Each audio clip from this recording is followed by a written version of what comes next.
ಅಲ್ಲಿ ಒಬ್ಬನ ಕಿಡ್ನಾಪ್ ಆಗಿತ್ತು. ಪೊಲೀಸ್ ಠಾಣೆಗೆ ಓಡೋಡಿ ಬಂದ ಹೆತ್ತ ಕರುಳು ನನ್ನ ಮಗನನ್ನ ಉಳಿಸ್ಕೊಡಿ ಅಂತ ಕಣ್ಣೀರು ಹಾಕಿತ್ತು. ಪೊಲೀಸರು ತನಿಖೆಗೆ ಇಳಿದಾಗ ಅಸಲಿ ಸತ್ಯ ಬೇರೆಯದ್ದೇ ಆಗಿತ್ತು.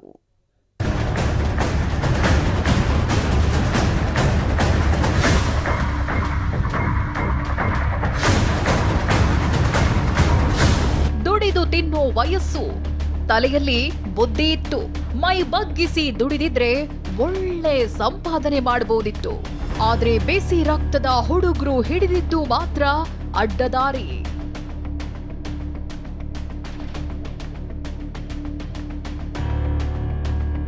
ಜೂಜಾಟದ ಚಟ, ಹಣಕ್ಕಾಗಿ ಕಿಡ್ನಾಪ್ ನಾಟಕ. ಇವರ ಹೆಸರು ಜೀವನ್, ವಿನಯ್, ರಾಜು ಮತ್ತು ಪೂರ್ಣೇಶ್. ಆಗಿದ್ದೇನೆಂದ್ರೆ ಮಾರ್ಚ್ 11ರಂದು ಸುನಂದಾ ಅನ್ನೋರು ನನ್ನ ಅಕ್ಕನ ಮಗ ಜೀವನ್ನನ್ನ ಯಾರೋ ಕಿಡ್ನಾಪ್ ಮಾಡಿದ್ದಾರೆ, 1 ಲಕ್ಷ ಕೊಡದಿದ್ರೆ ಕೊಲೆ ಮಾಡೋದಾಗಿ ಬೆದರಿಕೆ ಹಾಕ್ತಿದ್ದಾರೆಂದು ದೂರು ನೀಡಿದ್ರು.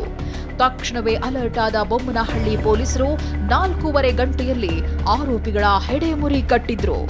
ಆದ್ರೆ ಬೆಂಡೆತ್ತುತ್ತಿದ್ದಂತೆ ಶಾಕಿಂಗ್ ಸತ್ಯ ಬಯಲಾಗಿತ್ತು.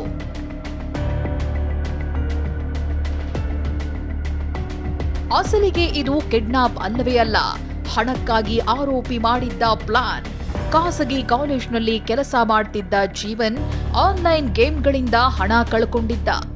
ಆಗ ವಿನಯ್, ರಾಜು, ಪೂರ್ಣೇಶ್ ಜೊತೆ ಸೇರಿ ಕಿಡ್ನಾಪ್ಗೆ ಸಂಚು ರೂಪಿಸಿದ್ದ. ಬೊಮ್ಮನಹಳ್ಳಿಯ ಆಕ್ಸ್ಫರ್ಡ್ ಕಾಲೇಜು ಬಳಿಯಿಂದ ಕಿಡ್ನಾಪ್ ಮಾಡಿದ್ದಾರೆ.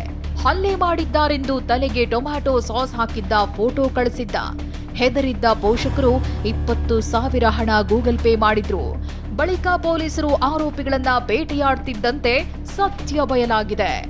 ದುಡ್ಡು ಕಳೆದುಕೊಂಡಿದ್ದೆ, ಸಾಲ ಮಾಡಿರ್ತಾನೆ. ಅದಾದ ನಂತರ ಸ್ವಂತ ತಾಯಿಗೆ ಈ ರೀತಿ ಒಂದು ಸ್ಟೋರಿ ಇದು ಮಾಡಿಬಿಟ್ಟು ಸ್ನೇಹಿತರಿಗೆ ಬಳಸಿ ಅವ್ರಿಗೆ ಇದನ್ನು ಈ ಫೇಕ್ ಕಿಡ್ನಾಪ್ ಡ್ರಾಮಾವನ್ನು ಮಾಡಿ ಅವ್ರ ಕಡೆಯಿಂದ ಅಮೌಂಟ್ ತಗೊಳ್ಳಿಕ್ಕೆ ಪ್ರಯತ್ನ ಮಾಡಿದ್ದು. ಫೇಕ್ ಡ್ರಾಮಾವನ್ನು ಆದಷ್ಟು ಇಮಿಡಿಯೇಟ್ ಆಗಿ ಸಕ್ಸಸ್ಫುಲ್ ಆಗಿ ಅದನ್ನು ನಾವು ಬ್ರೇಕ್ ಮಾಡಿದ್ದೀವಿ.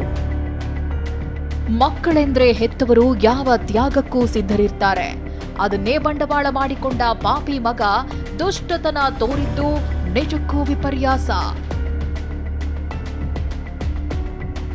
ರಾಜಪ್ಪಾಜಿ ನಾಯಕ್, TV9 ಬೆಂಗಳೂರು.